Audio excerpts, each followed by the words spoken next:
মহিলারা জুমার নামাজ কিভাবে পড়বেন এবং কত রাকাত পড়বেন এবং কোন সময় পড়বেন, এই বিষয়টা নিয়ে আমাদের সমাজে অনেক ভুল ধারণা আছে। অনেকেই বলে যে মহিলারা জুমার নামাজের মতো 2 রাকাত আদায় করবে। অনেকেই বলে না, জোহরের নামাজের মতো 4 রাকাত আদায় করবে।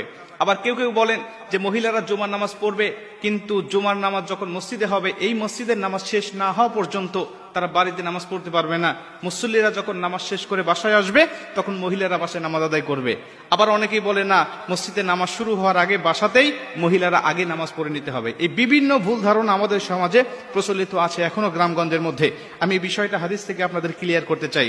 সুনানে আবু দাউদ শরীফে বর্ণনায় আল্লাহ রাসূল সাল্লাল্লাহু আলাইহি ওয়াসাল্লাম বলেন, প্রত্যেকটা মুমিনের জন্য অবধারিত করে দেওয়া হয়েছে, রাসূল সাল্লাল্লাহু আলাইহি ওয়াসাল্লাম বলছেন প্রত্যেকটা মুমিনের জন্য আবশ্যিক করে দেওয়া হয়েছে তারা মসজিদে গিয়ে ইমামের পিছনে জামাতের সাথে তারা জুমার নামাজ আদায় করবে।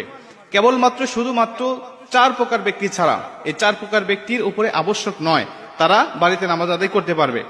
এদের মধ্যে প্রথম নম্বর হলো কৃত দাস দাসী, যারা অন্যের অধীনে ছিল, যারা মালিকের অধীনে ছিল।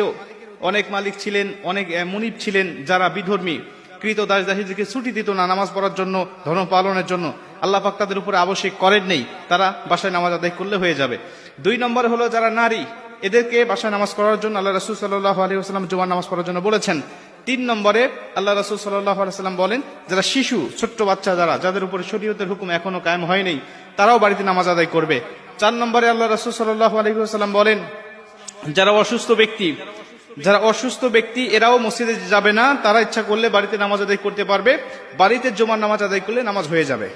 তাহলে এই 4টি প্রকার মানুষের মধ্য থেকে আমরা জানতে পারলাম যে রাসূল সাল্লাল্লাহু আলাইহি ওয়াসাল্লাম বলেন যে যদি নারী বাসায় নামাজ আদায় করে তাদের জুমার নামাজ হয়ে যাবে।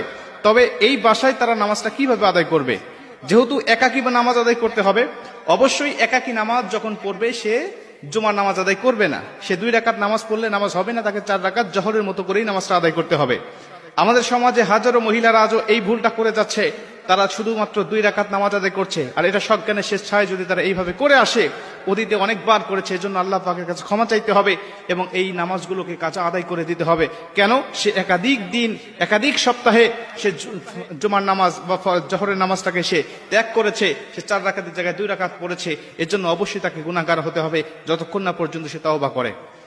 এর সাথে সাথে যেহেতু অসুস্থ মানুষও বাসায় নামাজ আদায় করবে, অতএব অসুস্থ মানুষগুলো জুমার নামাজ তো আদায় করতে পারবে না। 2 রাকাত নামাজ আদায় করলে তাদের হবে না, অবশ্যই 4 রাকাত করে নামাজ আদায় করতে হবে। জুমার নামাজের এত ফজিলত, এতটা গুরুত্ব আল্লাহ রাসূল সাল্লাল্লাহু আলাইহি ওয়াসাল্লাম দিয়েছেন এবং আল্লাহ পাকও পবিত্র কোরআনের মধ্যে দিয়েছেন। আপনারা জানেন 114টি সূরার মধ্যে আল্লাহ পাক জুমআ নামে একটা সূরাই নাজিল করে দিয়েছেন।